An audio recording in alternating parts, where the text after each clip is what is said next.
ওম নমঃ শিবায় নমঃ।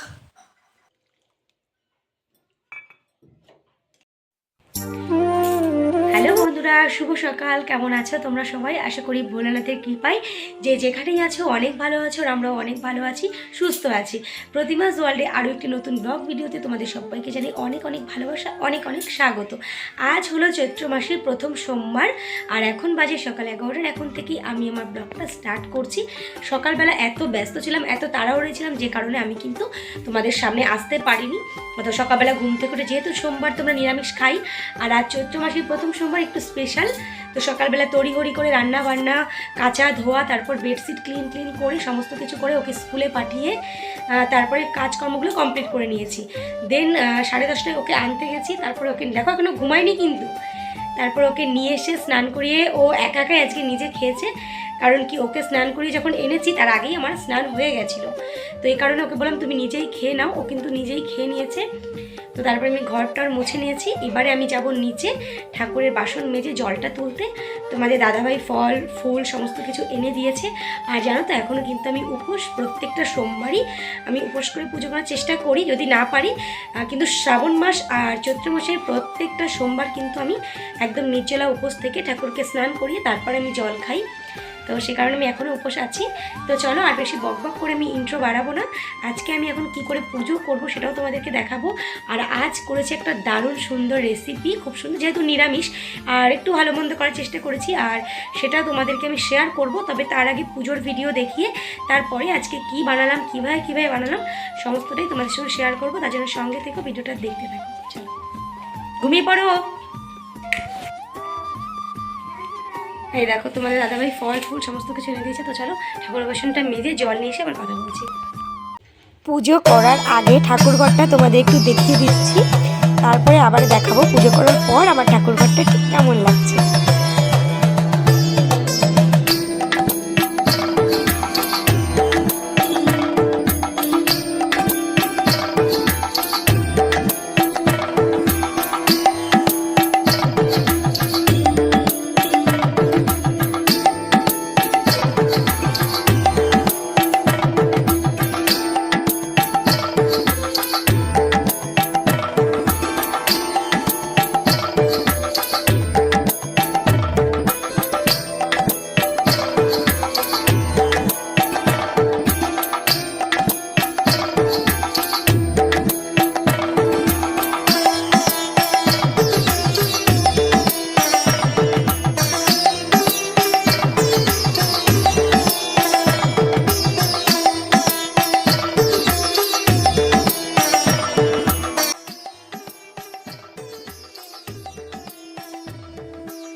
তো আমার পুজো কমপ্লিট হয়ে গেছে, আর এখন ঘড়িতে বাজে 12:30।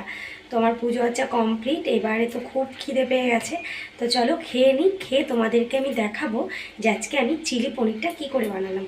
চলো। তো চিলি পনির বানানোর জন্যই প্রথমে দেখতে পাচ্ছ আমি 200 গ্রামের একটা মেট্রোর পনির নিয়ে নিয়েছি। তো তোমরা এমনি পনিরও নিতে পারো, বাট তোমাদের দাদাভাই আজকে মেট্রোর পনিরটা নিয়ে এসছে। বাট খেয়ে দেখলাম এটা কিন্তু খুব একটা যে ভালো এমনটা নয়, তবে এমনি লোকাল পনিরটাও খেতে ভালো লাগে। তো এবার আমি পনিরটা ছোট ছোট টুকরো করে নেব। তো আমি চিলি পনির করার পরে দেখলাম যে আরও ছোট করলে চিলি পনিরটা আরও টেস্ট হতো, মানে ভেতরে খুব সুন্দরভাবে যে মশলাটা ওটা ঢুকতে পারতো। কিন্তু আমার পিসটা একটু বড় বড় হয়ে গেছে, তোমরা চাইলে আরও একটু ছোট ছোট করে নিতে পারো। তো তারপরে দেখো, চিলি পনির বানানোর জন্য এখানে আমি একটু চিলি সস নিয়ে নিচ্ছি। তো যেহেতু আমি কাঁচা লঙ্কা দেবো, তাই চিলি পনিরটা অল্পই দিচ্ছি।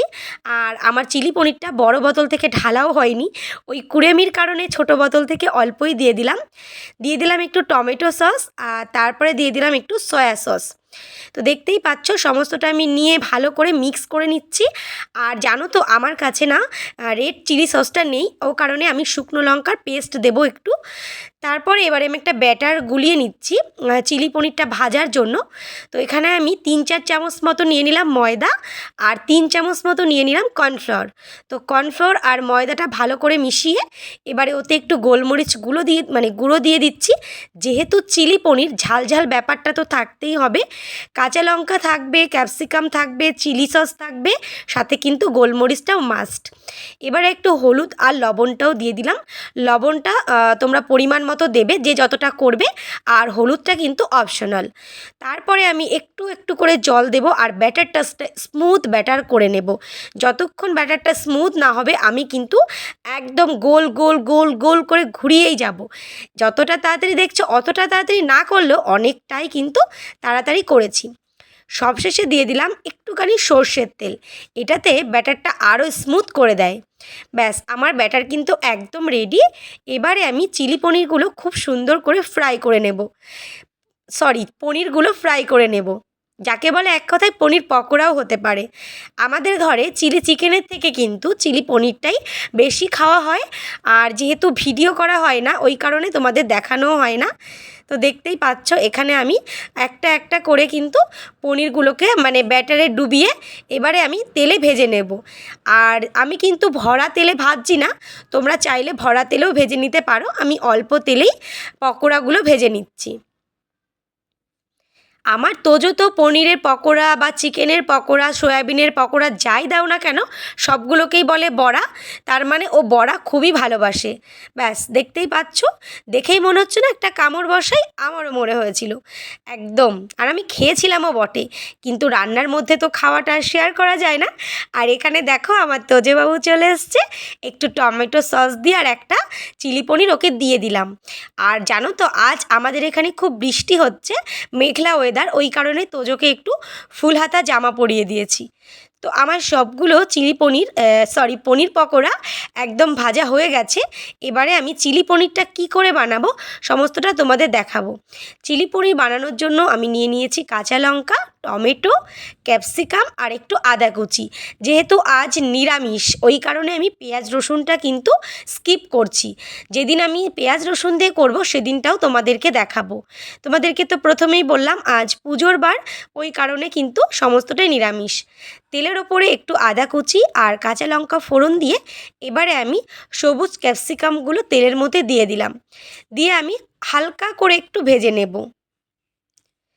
তারপরে আমি দিয়ে দেব শুকনো লঙ্কার পেস্টটা। যেহেতু আমি তোমাদেরকে বললাম আমার কাছে রেড চিলি সসটা নেই, তাই একটা টমেটো দিয়ে আর একটু শুকনো লঙ্কা মিক্সিতে পেস্ট করে নিয়েছি, ওটাই আমি দিয়ে রেড চিলি সস বানিয়ে নিলাম। এবারে আমি এতে একটু লবণ দিয়ে দেব, যাতে আমার এই ক্যাপসিকামটা একটু নরম হয়ে আসে। ওই জন্য খুব ভালো করে এই ক্যাপসিকামের সঙ্গে আর যে আমি বানানো রেড চিলি সস ওটা মিশিয়ে দেব।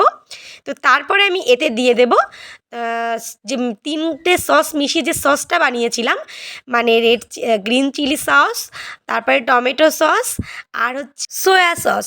সব সসগুলো খুব ভালো করে দিয়ে একটু কষিয়ে নিচ্ছি। এবারে আমি এতে দিয়ে দেব টমেটোগুলো। তো দেখতেই পাচ্ছ এবারে টমেটোগুলো দিয়ে দিলাম। যেহেতু টমেটো নরম হয় ওই কারণে কিন্তু আমি টমেটোগুলো প্রথমে দিইনি। আর যদি তোমরা আমিষ করো তাহলে ক্যাপসিকাম দেওয়ার পরপরই কিন্তু পেঁয়াজগুলোকে দিয়ে দেবে। আর যেহেতু আজ আমি পেঁয়াজ রসুন ছাড়া করছি ওই কারণে কিন্তু পেঁয়াজটা নেই। আর টমেটোটা যাতে গলে না যায় তাই জন্য কিন্তু আমি সাথে সাথেই জল দিয়ে দিলাম। এবারে দিয়ে দিলাম কর্নফ্লাওয়ার, যে জলে গুলে যে আমাদের কনসিস্টেন্সিটা আনবে চিলি পনিরের, সেটা। একটু জলটা ফুটে উঠতেই আমি দিয়ে দিলাম পনির পকোড়াগুলো। পনির পকোড়া ক্যাপসিকাম আর টমেটোর সঙ্গে খুব ভালো করে মিশিয়ে এটা আমি জাস্ট 5 মিনিট মতো ফুটিয়ে নেব। 5 মিনিট মতো ফুটিয়েই আমি নামিয়ে নেব।